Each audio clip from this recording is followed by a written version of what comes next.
Amélie Fonlu, Miguel Bonnefoy, bonsoir, merci de nous rejoindre à la Galerne. Amélie pour votre roman La Passagère, Miguel pour L'Inventeur, deux romans parus chez Rivage, votre maison d'édition à tous les deux.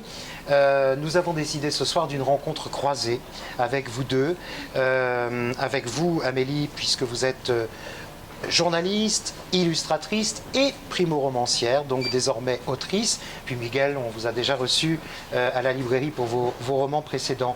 Donc, interview croisée, en commençant peut-être par vous Miguel. L'écrivain, est-ce que c'est un texte écrit pendant la résidence d'écriture à Berlin? Je sais que vous avez fait ça pendant quelques mois. Oui, absolument. C'est une résidence d'écriture qui s'appelle le DAAD, le D-A-A-D. C'est une résidence d'écriture qui te donne un appartement dans le centre de Berlin pendant à peu près 1 an. Et c'est sublime parce qu'on se retrouve avec plein d'artistes différents de 4 disciplines artistiques qui créent une sorte de transposition, de transculturisation, de porosité entre les différents domaines, et c'est très enrichissant et très inspirant. Donc ça a été écrit à Berlin, mais le livre n'a rien d'allemand. C'est vrai, parce que vous vous êtes penché sur les traces, revenu sur les traces d'un homme, Augustin Mouchot, que je ne connaissais pas moi-même.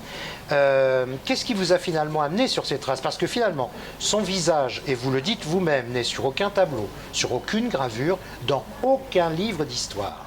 Absolument. Eh bien, je suis tombé vraiment par hasard sur ce personnage en regardant une série documentaire sur l'astrophysique qui s'appelle Cosmos, et j'ai trouvé le personnage absolument délicieux, intéressant, inspirant, car j'y voyais un paradoxe et un oxymore qui était fascinant, celui d'un homme froid qui s'est intéressé au chaud, celui d'un homme de l'ombre qui s'est intéressé à la lumière, celui d'un homme timide qui s'est intéressé à l'astre le plus chaleureux. Et donc, je me suis lancé dans un travail d'archiviste pour essayer de saisir tout ce qu'il avait d'intéressant, les différents éléments de sa vie, et tout ceci en le faisant passer par le moulin de la fiction pour donner un bon équilibre et un bon dosage au niveau de la structure narrative.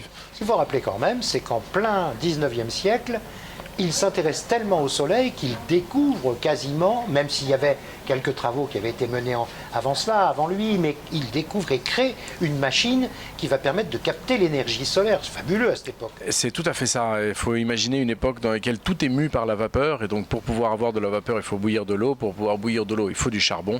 À cette époque, le charbon est cher, épuisable et salissant, et il est un des premiers à imaginer une machine avec des miroirs paraboliques qui permet de concentrer toute la chaleur solaire sur une chaudière qu'on cloche pour pouvoir faire de la vapeur et ensuite actionner une machine à vapeur. Alors il n'invente pas l'énergie solaire, mais il couple 2 machines qui est le cuiseur, la marmite solaire d'Horace Bénédicte de Saussure et la machine à vapeur de James Watt.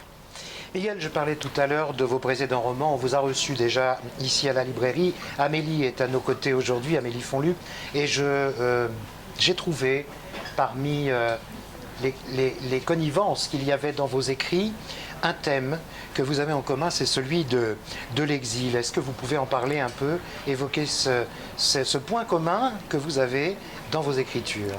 Bien sûr, Amélie a écrit un livre absolument délicieux, magnifique, puissant et fort sur la migration, sur l'exil, qui va du Cap-Vert jusqu'en France. Elle vous en parlera merveilleusement avec des portraits de femmes qui sont délicieux et qui sont d'une rare pertinence. Et en effet, moi, l'exil et la migration m'ont beaucoup intéressé, mais davantage dans l'autre sens, c'est-à-dire en partant de la France pour le Chili. Donc 2 migrations différentes à 2 époques un peu différentes, mais finalement les douleurs restent les mêmes. Oui, moi en effet j'ai raconté une histoire d'exil sur des femmes donc, qui viennent du Cap-Vert et qui migrent en France. Et en fait mon personnage principal c'est la 3e de la génération. Donc il y a la grand-mère, la mère et ensuite mon personnage principal, Léna, qui elle a une 15aine d'années. Et donc elle vient de cette migration, elle vient du Cap-Vert et elle est issue, elle ne connaît pas le Cap-Vert, elle n'y est jamais allée, mais elle est issue de cette histoire-là. Alors on sent vraiment que chacune de ces 3 femmes a vraiment une personnalité incroyable, et en même temps, bien sûr, elles se retrouvent, ce sont grand-mère, maman et fille, et donc elles ont des points communs, puisqu'on parlait de points communs tout à l'heure. Elles ont des caractères bien affirmés, elles sont véritablement fortes, ces femmes, elles ont de la puissance, ces femmes. Et pour autant, on a le sentiment toujours qu'elles passent à côté de quelque chose dans leur vie. Ah, c'est marrant, je ne sais pas si je l'aurais dit comme ça. Alors peut-être que ce sont des mots qui ne sont pas les bons. Oui, non, en fait, c'est des femmes qui sont très fortes, très courageuses, et en même temps, elles ont une grande fragilité. C'est pas qu'elles passent à côté de quelque chose, mais il y a une peur qui est importante dans cette famille. Et chacune, à sa façon, a envie de s'en affranchir. Donc la première, la grand-mère, c'est en partant de son pays et en vraiment en prenant en main son destin. Reine, donc sa fille, elle essaye de s'affranchir de cette peur et de aussi vivre et vraiment acquérir cette liberté. Et sa fille Léna, qui elle veut être pianiste. Et elle n'a pas envie justement de passer à côté de quelque chose, si c'est comme ça que vous l'avez vu. Elle a envie vraiment d'être artiste dans une famille où on ne peut pas vraiment être artiste, où on interdit un peu aux femmes de rêver. Et donc voilà, elle veut s'affranchir de cette peur et prendre en main son destin. Oui. C'est ça véritablement, parce que vous venez de dire le mot rêver, le verbe rêver, et j'avais le mot rêve effectivement. Avant la narratrice, donc la petite fille de la grand-mère qui part du Cap-Vert, les femmes ne peuvent réaliser leurs rêves finalement, ont du mal à le réaliser. On ne leur permet pas ça. On ne leur permet pas, non, parce qu'au Cap-Vert, les femmes, elles tiennent la maison. Souvent, il y a encore un rôle assez archaïque entre les hommes et les femmes.